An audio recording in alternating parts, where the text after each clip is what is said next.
جدید ادب کی سرحدیں جلد دوئم مضمون نمبر 26 جس کا عنوان ہے ساختیات اور شاعری سماعت فرمائیے۔ روس کے انقلاب سے 1-2 برس پہلے روس میں ایک تحریک کا آغاز ہوا جسے حیت پرستی کی تحریک کہتے ہیں، لیکن یہ تحریک سیاسی حالات کی وجہ سے بہت جلد ختم ہو گئی۔ لیکن ساختیات میں یورپ میں عام طور سے دلچسپی بڑھ جانے کی وجہ سے روس کی حیت پسندی کی تحریک میں بھی دلچسپی بڑھ گئی۔ حیت پسندی کے ماہرین کو بھی اس مسئلے سے دلچسپی تھی کہ شاعری کی زبان اور عام زبان میں کیا فرق ہوتا ہے۔ ماسکولینسٹک سرکل 1915 عیسوی میں قائم ہوا اور اپوجیز یعنی انجمن برائے مطالعہ شعری پیٹرگراڈ میں 1916 میں قائم ہوا۔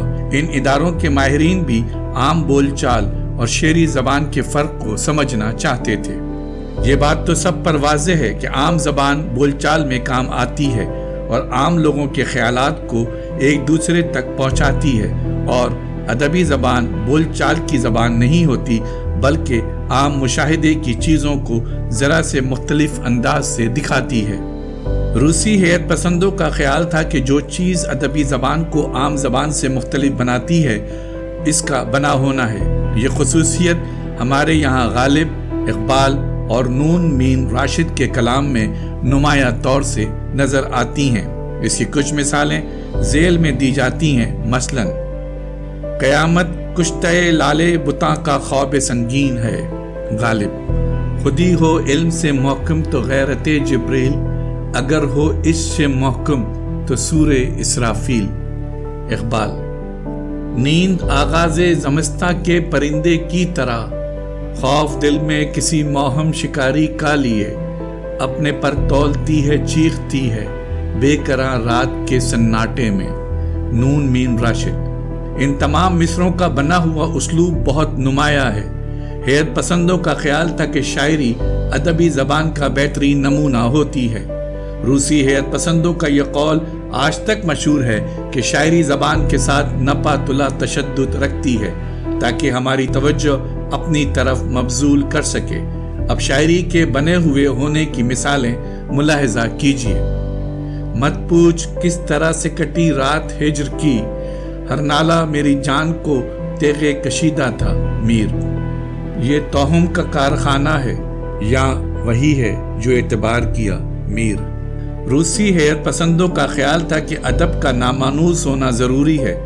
جو ادب پڑھنے والے کو اجنبی نہ لگے وہ ادب کیسے ہو سکتا ہے؟ یہی نامانوسیت ادب کی جان ہے۔ ہوں گرمی نشاط تصور سے نغمہ سنج، میں اندلیب گلشن نا آفریدہ ہوں۔ اس شعر کی ہزاروں خوبیوں سے الگ اس کی ایک نامانوسیت بھی ہے جس کی دلکشی نے اس کے حسن کو اور بڑھا دیا ہے۔ روس کے حیت پسندوں کا خیال تھا کہ ادب کے سلسلے میں اجنبیانِ ڈی فریملائزیشن کا عمل ہی سب سے زیادہ اہمیت رکھتا ہے۔ خاص طور پر شکلفسکی کا خیال تھا کہ روزمرہ کی زندگی روٹین کا شکار ہوتی ہے، اس میں کوئی نیا پن، ندرت اور تازگی باقی نہیں رہتی۔ شاعری یا ادب کا کام دراصل یہ ہے کہ وہ ہمیں روزمرہ کی زندگی کی بے کیفی سے نجات دلائے۔ ہم اپنی زندگی میں جس نئے پن کے احساس سے محروم ہو گئے ہیں وہ نیا پن ہمیں واپس دلائے اور وہ تازگی ہمیں نئے سرے سے مل جائے جو ہم نے روزمرہ کی زندگی میں کھو دی ہے۔ آرٹ دوبارہ ہمیں اس تازگی سے ملا دیتا ہے جو ہم صرف خواب ہی میں دوبارہ حاصل کر سکتے ہیں۔ یہ آرٹ کا عمل ہے، انسانی شعور کا واقعاتی تجربہ نہیں ہے جو فطرت کی تازگی اور خواب ہی میں حاصل کر سکتے ہیں۔ ہم اس تجربے کی بازیافت آرٹ ہی کی صورت میں کر سکتے ہیں۔ آرٹ ہمارے تجربات کی تازگی کو دوبارہ اپنے گرفت میں لے لیتا ہے۔ تکنیک کس طرح آرٹ کو زندہ کر دیتی ہے یہ بتاتے ہوئے شکلسکی نے لکھا ہے، عادت اتنی بری چیز ہے کہ ہر نئے پن کے احساس کو مار دیتی ہے۔ کپڑے، فرنیچر، بیوی، بچے سب اس کی زد میں آ جاتے ہیں۔ بہت لوگ تو صرف لاشعوری طور پر زندہ رہتے ہیں، بے کیف، لیکن آرٹ زندگی کے احساس کو، زندگی کے کیف کو دوبارہ زندہ کرنے میں مدد دیتا ہے۔ پتھر کے پتریلے پن کو دوبارہ محسوس کرنے میں مدد دیتا ہے۔ آرٹ کا مقصد ہی یہ ہے کہ ہمارے اندر چیزوں کا وہ احساس دوبارہ بیدار کر دے